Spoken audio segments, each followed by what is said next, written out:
The McWilliamses and the Burglar Alarm. By Mark Twain.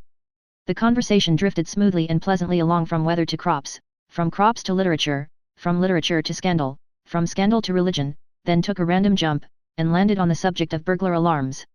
And now for the first time Mr. McWilliams showed feeling. Whenever I perceive this sign on this man's dial, I comprehend it, and lapse into silence, and give him opportunity to unload his heart. Said he, with but ill-controlled emotion. I do not go 1 single cent on burglar alarms, Mr. Twain, not a single cent, and I will tell you why. When we were finishing our house, we found we had a little cash left over, on account of the plumber not knowing it.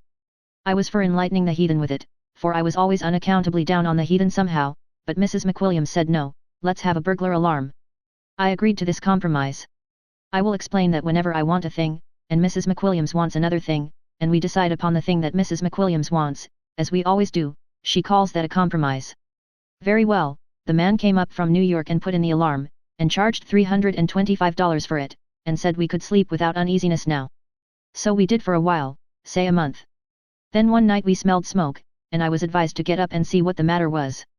I lit a candle, and started toward the stairs, and met a burglar coming out of a room with a basket of tinware, which he had mistaken for solid silver in the dark. He was smoking a pipe. I said, my friend, we do not allow smoking in this room. He said he was a stranger, and could not be expected to know the rules of the house, said he had been in many houses just as good as this one, and it had never been objected to before. He added that as far as his experience went, such rules had never been considered to apply to burglars, anyway. I said, smoke along, then, if it is the custom, though I think that the conceding of a privilege to a burglar which is denied to a bishop is a conspicuous sign of the looseness of the times. But waiving all that, what business have you to be entering this house in this furtive and clandestine way, without ringing the burglar alarm? He looked confused and ashamed, and said, with embarrassment, I beg 1,000 pardons. I did not know you had a burglar alarm, else I would have rung it. I beg you will not mention it where my parents may hear of it, for they are old and feeble, and such a seemingly wanton breach of the hallowed conventionalities of our Christian civilization might all too rudely sunder the frail bridge which hangs darkling between the pale and evanescent present and the solemn great deeps of the eternities. May I trouble you for a match? I said, your sentiments do you honor, but if you will allow me to say it, metaphor is not your best hold. Spare your thigh, this kind light only on the box, and seldom there, in fact, if my experience may be trusted. But to return to business, how did you get in here? Through a second-story window. It was even so. I redeemed the tinware at pawnbrokers' rates, less cost of advertising, bade the burglar good night, closed the window after him, and retired to headquarters to report. Next morning we sent for the burglar alarm man, and he came up and explained that the reason the alarm did not go off was that no part of the house but the first floor was attached to the alarm. This was simply idiotic, one might as well have no armor on at all in battle as to have it only on his legs. The expert now put the whole second story on the alarm, charged $300 for it, and went his way. By and by, one night, I found a burglar in the third story, about to start down a ladder with a lot of miscellaneous property. My first impulse was to crack his head with a billiard cue, but my second was to refrain from this attention, because he was between me and the cue rack. The second impulse was plainly the soundest, so I refrained, and proceeded to compromise. I redeemed the property at former rates, after deducting 10 per cent for use of ladder, it being my ladder, and, next day we sent down for the expert once more, and had the third story attached to the alarm, for $300. By this time the annunciator had grown to formidable dimensions. It had 47 tags on it, marked with the names of the various rooms and chimneys, and it occupied the space of an ordinary wardrobe. The gong was the size of a wash bowl, and was placed above the head of our bed. There was a wire from the house to the coachman's quarters in the stable, and a noble gong alongside his pillow. We should have been comfortable now but for one defect. Every morning at 5 the cook opened the kitchen door, in the way of business, and rip went that gong. The first time this happened I thought the last day was come sure. I didn't think it in bed, no, but out of it, for the first effect of that frightful gong is to hurl you across the house, and slam you against the wall, and then curl you up, and squirm you like a spider on a stove lid, till somebody shuts the kitchen door. In solid fact, there is no clamor that is even remotely comparable to the dire clamor which that gong makes. Well, this catastrophe happened every morning regularly at 5 o'clock, and lost us 3 hours sleep, for, mind you, when that thing wakes you, it doesn't merely wake you in spots, it wakes you all over, conscience and all, and you are good for 18 hours of wide awakeness subsequently, 18 hours of the very most inconceivable wide awakeness that you ever experienced in your life. A stranger died on our hands one time, we vacated and left him in our room overnight. Did that stranger wait for the general judgment? No, sir, he got up at 5 the next morning in the most prompt and unostentatious way. I knew he would, I knew it mighty well. He collected his life insurance, and lived happy ever after, for there was plenty of proof as to the perfect squareness of his death. Well, we were gradually fading toward a better land, on account of the daily loss of sleep, so we finally had the expert up again, and he ran a wire to the outside of the door, and placed a switch there, whereby Thomas, the butler, always made one little mistake. He switched the alarm off at night when he went to bed, and switched it on again at daybreak in the morning, just in time for the cook to open the kitchen door, and enable that gong to slam us across the house, sometimes breaking a window with one or the other of us. At the end of a week we recognized that this switch business was a delusion and a snare. We also discovered that a band of burglars had been lodging in the house the whole time, not exactly to steal, for there wasn't much left now, but to hide from the police, for they were hot-pressed, and they shrewdly judged that the detectives would never think of a tribe of burglars taking sanctuary in a house notoriously protected by the most imposing and elaborate burglar alarm in America. Sent down for the expert again, and this time he struck a most dazzling idea. He fixed the thing so that opening the kitchen door would take off the alarm. It was a noble idea, and he charged accordingly. But you already foresee the result. I switched on the alarm every night at bedtime, no longer trusting on Thomas's frail memory, and as soon as the lights were out the burglars walked in at the kitchen door, thus taking the alarm off without waiting for the cook to do it in the morning. You see how aggravatingly we were situated. For months we couldn't have any company. Not a spare bed in the house, all occupied by burglars. Finally, I got up a cure of my own. The expert answered the call, and ran another ground wire to the stable, and established a switch there, so that the coachman could put on and take off the alarm.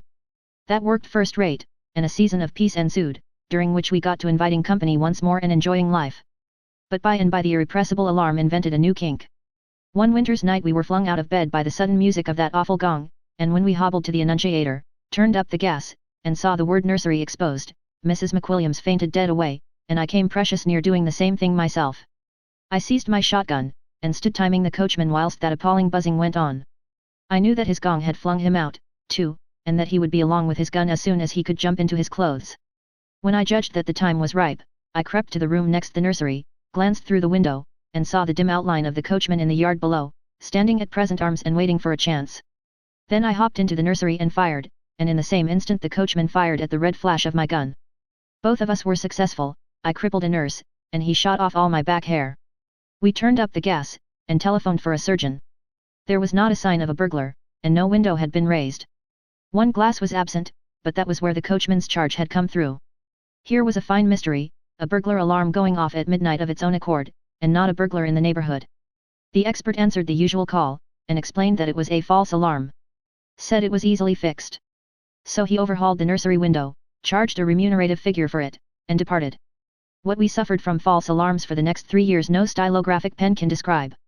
During the next 3 months I always flew with my gun to the room indicated, and the coachman always sallied forth with his battery to support me. But there was never anything to shoot at, windows all tight and secure. We always sent down for the expert next day, and he fixed those particular windows so they would keep quiet a week or so, and always remembered to send us a bill about like this. Wire, $2.15. Nipple, 75. Tahur's labor, 1.50. Wax, 47. Tape, 34. Screws, 15.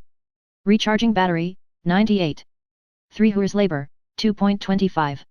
String, 02. Lard, 66. Pond S extract, 1.25. Springy S8050, 2.00. Railroad fares, 7.25. At length a perfectly natural thing came about, after we had answered 300 or 400 false alarms, to wit, we stopped answering them. Yes, I simply rose up calmly, when slammed across the house by the alarm, calmly inspected the annunciator, took note of the room indicated, and then calmly disconnected that room from the alarm, and went back to bed as if nothing had happened. Moreover, I left that room off permanently, and did not send for the expert. Well, it goes without saying that in the course of time all the rooms were taken off, and the entire machine was out of service. It was at this unprotected time that the heaviest calamity of all happened. The burglars walked in one night and carried off the burglar alarm. Yes, sir, every hide and hair of it, ripped it out, tooth and nail, springs, bells, gongs, battery and all. They took 150 miles of copper wire, they just cleaned her out, bag and baggage, and never left us a vestige of her to swear by, I mean. We had a time of it to get her back, but we accomplished it finally, for money. The alarm firm said that what we needed now was to have her put in right, with their new patent springs in the windows to make false alarms impossible, and their new patent clock attached to take off and put on the alarm morning and night without human assistance. That seemed a good scheme. They promised to have the whole thing finished in 10 days. They began work, and we left for the summer. They worked a couple of days, then they left for the summer. After which the burglars moved in, and began their summer vacation. When we returned in the fall, the house was as empty as a beer closet in premises where painters have been at work. We refurnished, and then sent down to hurry up the expert. He came up and finished the job, and said, "Now this clock is set to put on the alarm every night at 10, and take it off every morning at 5:45. All you've got to do is to wind her up every week, and then leave her alone, she will take care of the alarm herself." After that we had a most tranquil season during 3 months. The bill was prodigious, of course, and I had said I would not pay it until the new machinery had proved itself to be flawless. The time stipulated was 3 months. So I paid the bill, and the very next day the alarm went to buzzing like 10,000 bee swarms at 10 o'clock in the morning. I turned the hands around 12 hours, according to instructions, and this took off the alarm, but there was another hitch at night, and I had to set her ahead 12 hours once more to get her to put the alarm on again. That sort of nonsense went on a week or two, then the expert came up and put in a new clock. He came up every 3 months during the next 3 years, and put in a new clock. But it was always a failure. His clocks all had the same perverse defect, they would put the alarm on in the daytime, and they would not put it on at night, and if you forced it on yourself, they would take it off again the minute your back was turned. Now there is the history of that burglar alarm, everything just as it happened, nothing extenuated, and not set down in malice. Yes, sir, and when I had slept 9 years with burglars, and maintained an expensive burglar alarm the whole time, for their protection, not mine, and at my sole cost, for not a d-cent could I ever get them to contribute, I just said to Mrs. McWilliams that I had had enough of that kind of pie, so with her full consent I took the whole thing out and traded it off for a dog, and shot the dog. I don't know what you think about it, Mr. Twain, but I think those things are made solely in the interest of the burglars. Yes, sir, a burglar alarm combines in its person all that is objectionable about a fire, a riot, and a harem, and at the same time had none of the compensating advantages, of one sort or another, that customarily belong with that combination. Goodbye, I get off here.